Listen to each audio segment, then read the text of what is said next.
नमस्कार, आप देख रहे हैं अपना बिहार और मैं हूं आपके साथ विभा उपाध्याय। बुलेटिन की शुरुआत इस वक्त एक बेहतरीन खबर के साथ। भारतीय पुरुष हॉकी टीम ने राजगीर में खेले गए हीरो एशिया कप हॉकी 2025 का खिताब अपने नाम कर लिया है। फाइनल मुकाबले में भारतीय टीम ने साउथ कोरिया को 4-1 से हराकर हीरो एशिया हॉकी कप पर कब्जा जमाया और 8 साल के बाद ये ट्रॉफी कह लीजिए, ये खिताब कह लीजिए, भारत के पास पहुंची है। भारत ने ये 4-1 से जीत हासिल की है हीरो एशिया हॉकी कप पर कब्जा। और उसके बाद प्रशंसकों के अंदर जश्न की तस्वीरें। भारत बना हॉकी एशिया कप का सरताज और दक्षिण कोरिया को 4-1 से हराकर हॉकी चैंपियन बनने का मौका 8 साल के बाद भारतीय टीम को हासिल हुआ है। 8 सालों का लंबा इंतजार टीम ने किया है। हीरो एशिया हॉकी कप पर भारत का कब्जा 4-1 से जीत हासिल हुई।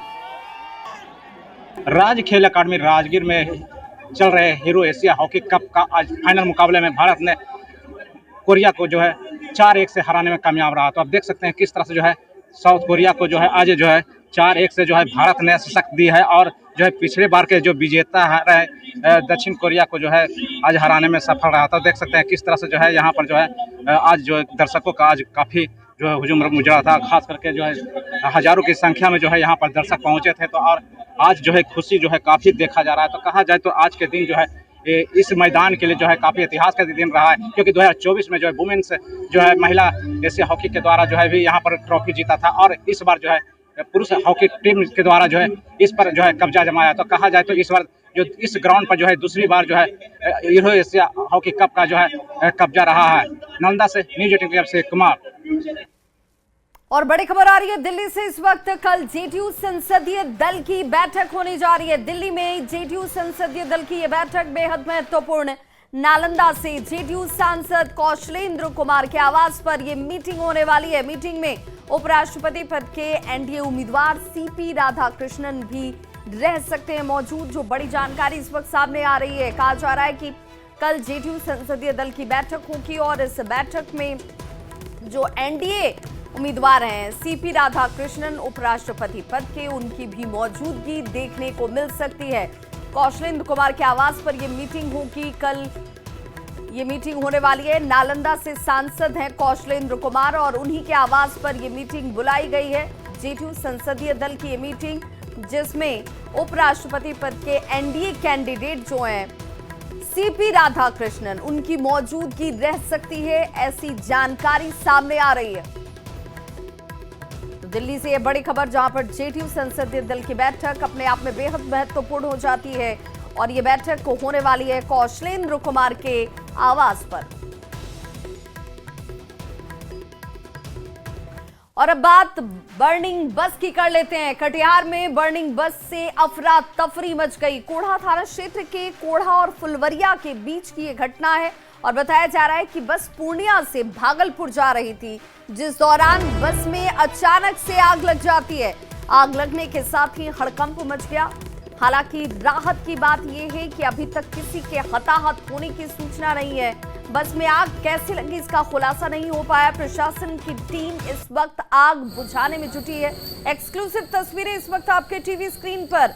बर्निंग बस की ये तस्वीर जिसे देखकर एक बार में किसी को भी सहमने पर मजबूर होना पड़ जाए। लेकिन जो जानकारी सामने आ रही है, बताया जा रहा है कि कोई हताहत नहीं हुआ है। अभी तक इस तरह की कोई जानकारी नहीं है। प्रशासन की टीम मौके पर जरूर मौजूद है और आग पर काबू पाने के प्रयास किए जा रहे हैं। जल्द से जल्द इसे बुझाया जा सके, इस कोशिश में इस वक्त टीम लगी हुई है। कोढ़ा और फुलवरिया के बीच ये हादसा हुआ, लेकिन हादसा क्यों हुआ, किस वजह से हुआ, इसका खुलासा अभी तक नहीं हुआ है। पूर्णिया से भागलपुर ये बस जा रही थी। तैयारी के लिए जा रहे थे कुप्पा घाट जा रहे थे भागलपुर कल से भसाने के लिए। अचानक क्या हो गया फुलवरिया चौक से? अचानक जैसे चलते चलते है ना धुआं देने लग गया तो गाड़ी रोका। उसके बाद है ना तो देखा इंजन में क्या गड़बड़ी है, तो खोल के देखा तो बैटरी के पास तो आग लग गया था। तो बोला आग लग गया, सारे आदमी निकलो। तो सारे आदमी को बाहर निकाल दिया, साइड में उधर कर दिया। ड्राइवर मौजूद था या ड्राइवर भाग गया? नहीं, ड्राइवर भी मौजूद था। और बड़ी खबर इस वक्त बगहा से आ रही है, जहां उत्पाद विभाग की टीम पर हमला किया गया है। शराब माफियाओं की तरफ से टीम पर हमला किया गया है। बताया जा रहा है कि यूपी बिहार सीमा के NH 727 की ये घटना, जहां उत्पाद विभाग की टीम पर शराब माफिया की तरफ से हमला कर दिया गया। उत्पाद विभाग की गाड़ी का शीशा इस दौरान टूट गया। यूपी और बिहार की सीमा NH 727 पर यह हादसा, जहां पर उत्पाद विभाग की गाड़ी का शीशा तोड़ा गया। शराब माफियाओं की तरफ से टीम को निशाना बनाया गया।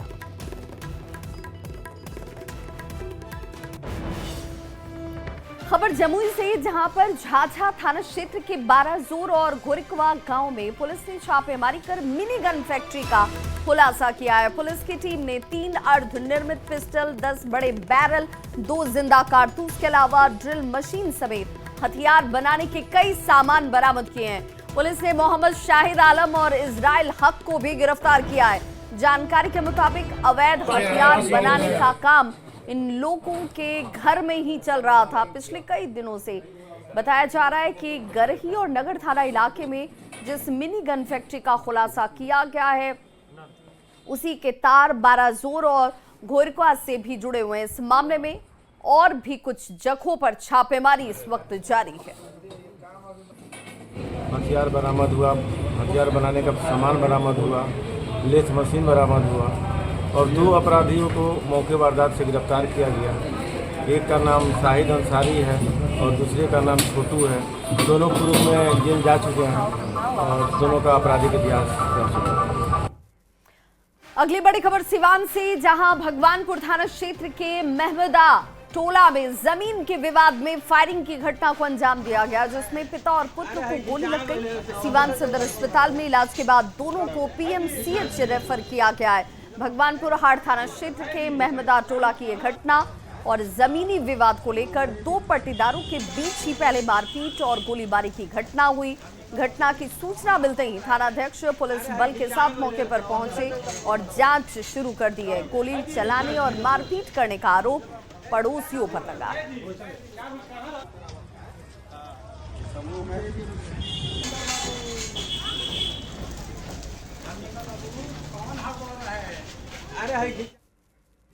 खबर अररिया से, जहां जोकी हाट में सड़क हादसे में सिटी रिक्शा ड्राइवर की मौत पर जमकर बवाल हुआ। नाराज लोगों ने जोकी हाट पुलिस की वैन में जमकर तोड़फोड़ की, जिसकी तस्वीर भी आप देख पा रहे होंगे। इस दौरान करीब 4.5 घंटे तक अररिया सिल्लीगुड़ी NH 327E जाम कर दिया गया।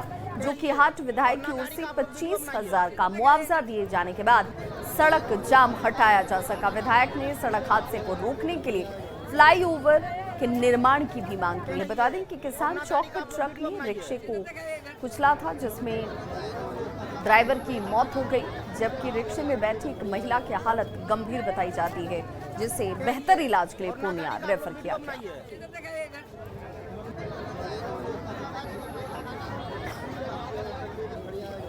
दुखद घटना है और पीड़ित परिवार के साथ हम लोग खड़े हैं। हमारी संवेदना उनके साथ खड़ी है और हम लोग जो है उनको हर तरीके से सहायता भी करेंगे।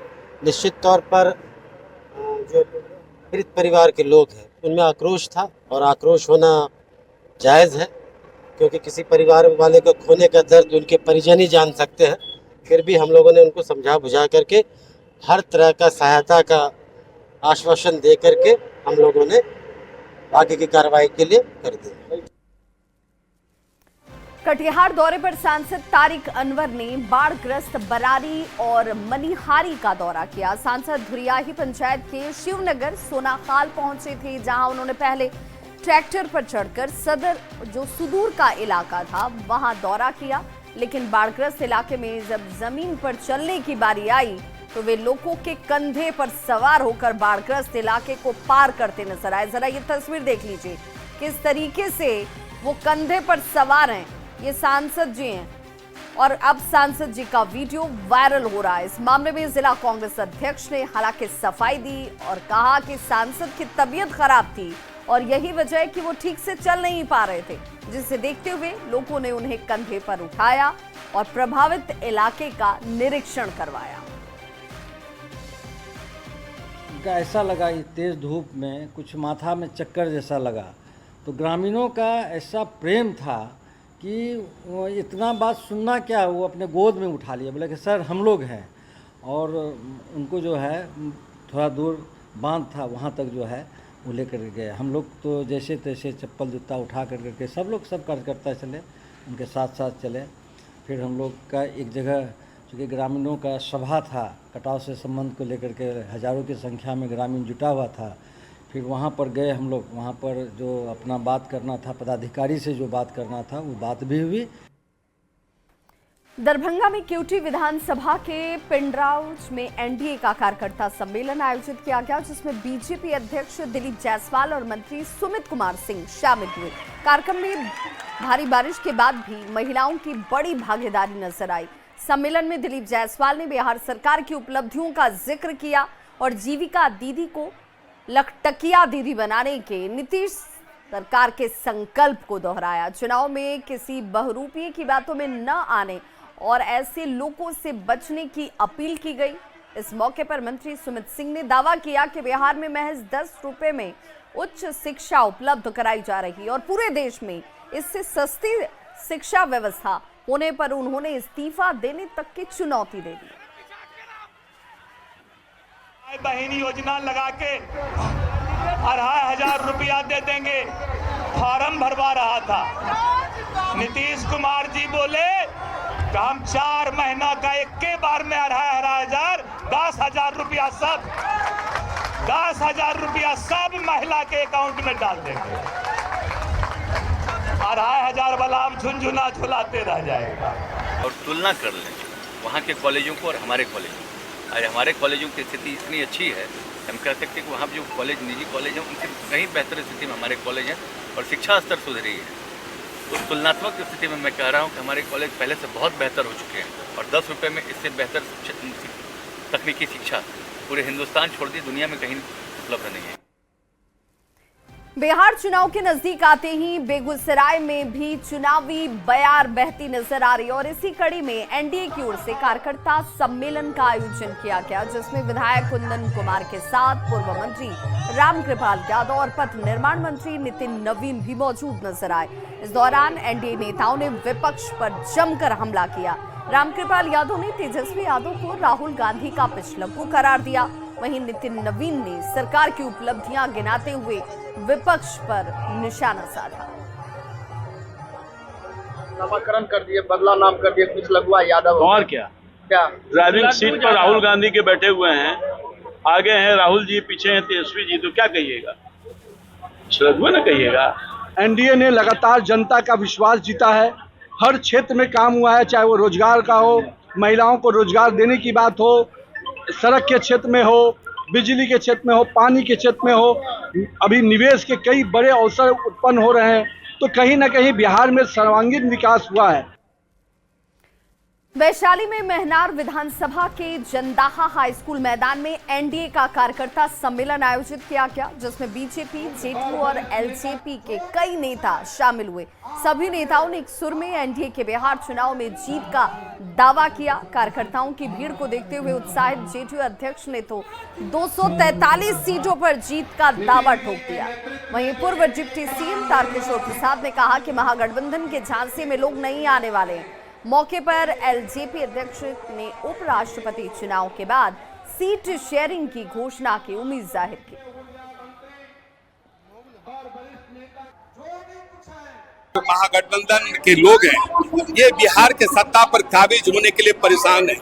आपने देखा होगा कि इनके पास कोई विजन नहीं है, आखिर किस प्रकार का ये बिहार चाहते हैं, क्योंकि जिस प्रकार का बिहार को उन्होंने बना कर रखा था उसको बिहार के लोगों ने महसूस किया है। चेहरे पर और उनके आंखों में जिस तरह विश्वास देखा गया, इस बात की गारंटी है कि आने वाला 2025 के विधानसभा चुनाव में एनडीए इतिहास लिखेगी। महनार समेत 2 से 43 विधानसभा क्षेत्र पर जीत अपना काम करेगी। इतना मैं जानता हूँ एनडीए का बात हो रही है, अंतिम दौर में है और आपको उपराष्ट्रपति चुनाव के चंद दिनों के बाद विधिवत सही वातावरण में सभी 5 दल की सीट की घोषणा हुई।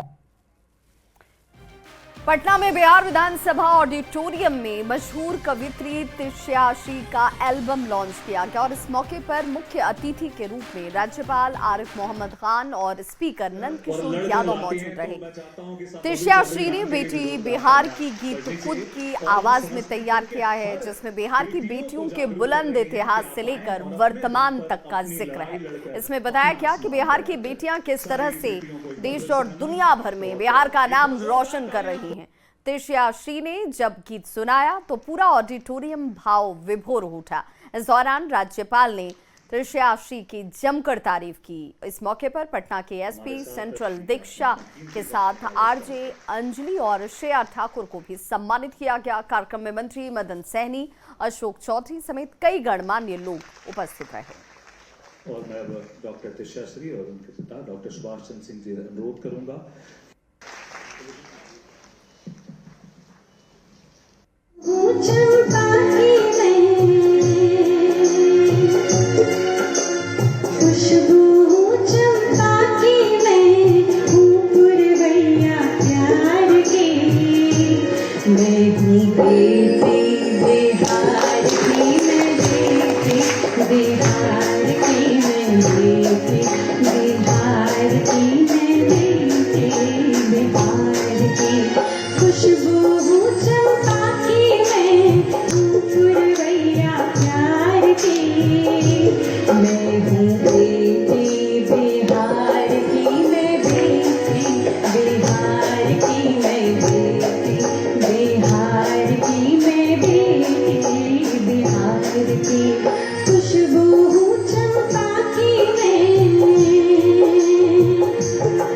लोगों को ध्यान में होगा, पुराने लोगों को, जब शंकराचार्य और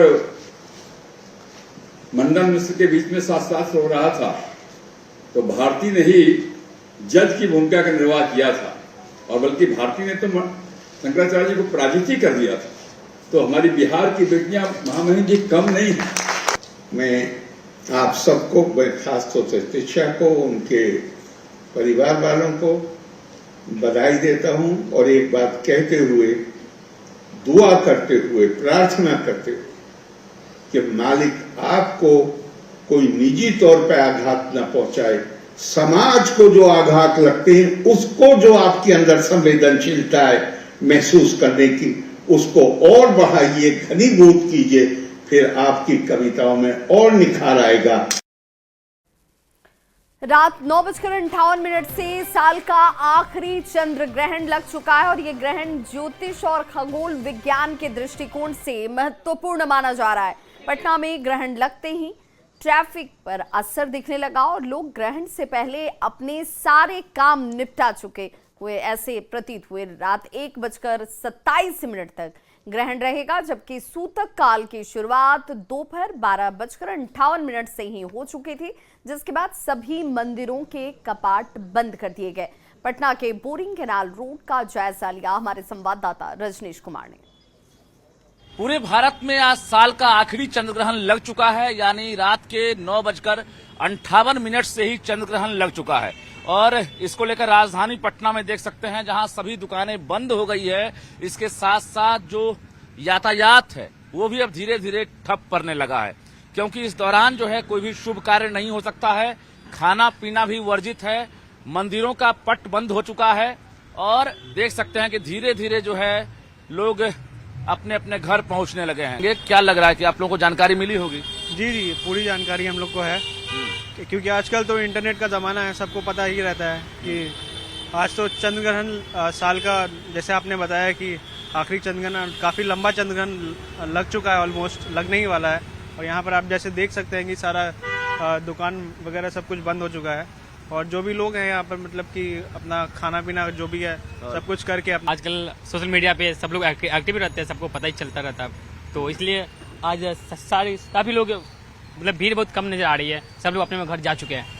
अभी कोई शुभ काम नहीं होता है? नहीं, इस दौरान कोई शुभ काम नहीं। संडे होने के बाद बोरिंग कैनाल रोड की तस्वीर है और धीरे धीरे जो है भीड़ काफी कम होती जा रही है, क्योंकि अमूमन 10:30 बजे रात तक काफी भीड़ होती है, लेकिन आज ग्रहण लगने की वजह से अपने अपने घर लोग समय पर पहुंच गए हैं। ग्रहण में घबराने की जरूरत नहीं है, इस समय का लाभ उठाना चाहिए और इस समय जो है जो मंत्र या जाप करने से जो है कई गुना जो है फल ज्यादा मिलता है। चंद्र ग्रहण समाप्ति के बाद जो है लोग गंगा स्नान भी करेंगे और उसके बाद कहीं न कहीं कहा जाए कि ग्रहण जो है समाप्त होने के बाद ये शुभ माना जाता है कि स्नान करना जरूरी होता है। और देखिए यहाँ किस प्रकार से अब सन्नाटा धीरे धीरे पसरने लगा है, क्योंकि 9:58 से ही चंद्र ग्रहण की शुरुआत हो गई है। कैमरामैन दीपक के साथ रजनीश कुमार, न्यूज 18 पटना। तो इस बुलेटिन में बस इतना ही, लेकिन न्यूज 18 बिहार झारखंड पर खबरों का सिलसिला लगातार जारी।